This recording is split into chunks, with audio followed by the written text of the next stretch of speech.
Hey guys, thanks for logging on to this video.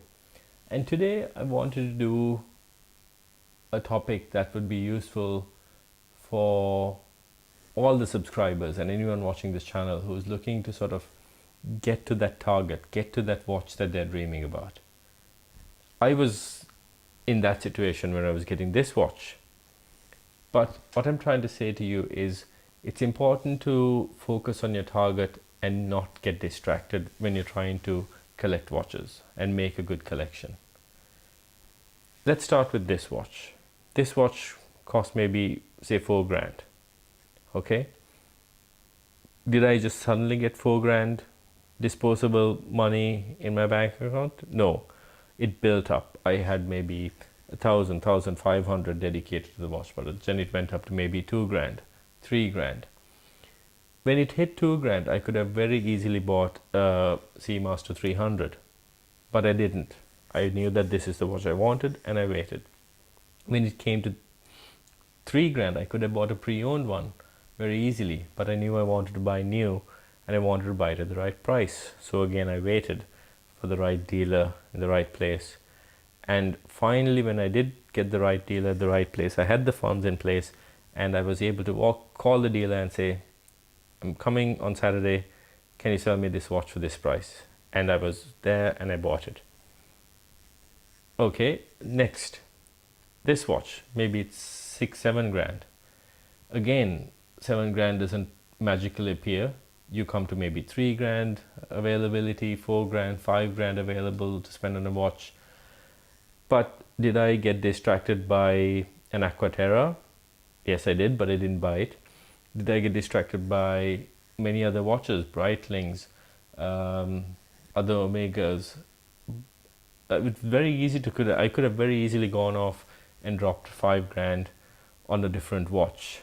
That may have been a good deal because it was a $10,000 watch that's now available for 5, but I didn't.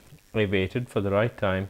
Again, I was able to walk into the dealer and say, look, I want that watch, and I picked it up.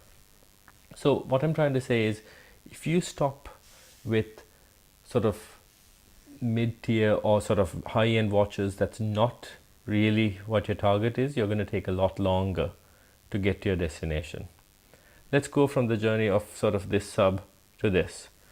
Over here, I did get distracted, but I got distracted by a watch that's justifiable. I got distracted and I spent some money on the GMT Blue Red. Brilliant watch, and I knew that it was going to go up in value. So when the right one came, I did jump on it and I did buy it and I enjoyed it for a while. And I knew that it wasn't for me and I sold it and I was able to put the funds towards the Nautilus. So if I had got caught up with a Daytona at the time, I may not have bought the Nautilus. I could have bought a Daytona very easily, but I knew that at that time I didn't want a Daytona. I wanted a Nautilus. So I also could have bought a AP Royal Oak for 14,000 or 15,000, but I didn't go off and buy the Royal Oak. I waited, and when the Nautilus came, I had the funds to buy it. But had I gone off and bought a Daytona, which I easily could have, my money would have been tied down on the Daytona and I would have not been able to fund the Nautilus. So the logic is that it's okay to have your money put away dedicated to a watch. You don't have to sort of spend the money that you have on a watch budget on a watch that day or that month, or might even be that year. Get yourself a really nice watch in your price range. That may be a $500 Seiko, it may be a $300 Seiko, but put away the money so that you can get the right watch at the right price when it's available. The same thing happened with this. I could have bought many Jaeger Master Controls, but I didn't. I waited for the right Calatrava to come and I bought it. I did get distracted by the IWC, but I was able to buy it at the right price and sell it at the right price again.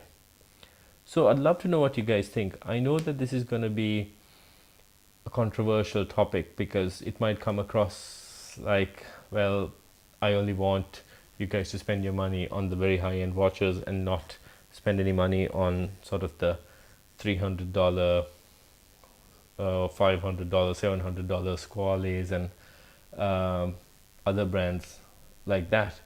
No, that's not the point. Like, if you really love that Squale, buy that Squale, but then maybe wait for the next one, which is maybe the Rolex.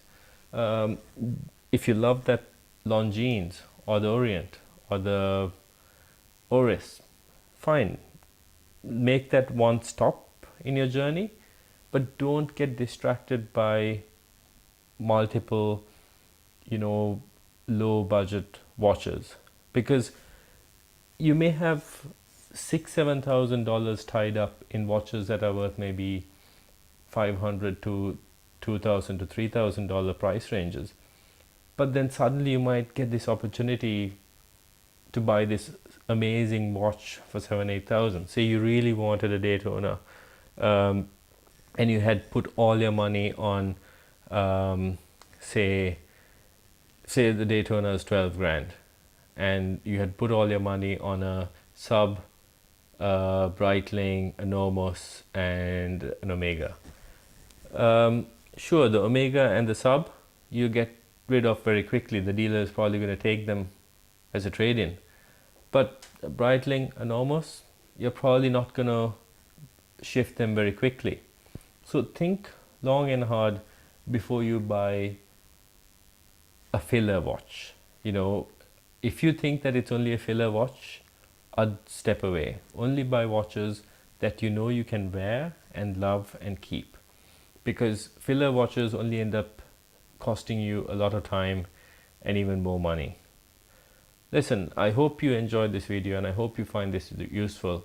This is sort of my own experience that I'm trying to impart on you guys, so that you too can maybe build a watch collection that you aspire to.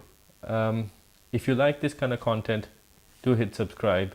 If you like it, like, and if you want to share it, please do. Thanks again for watching.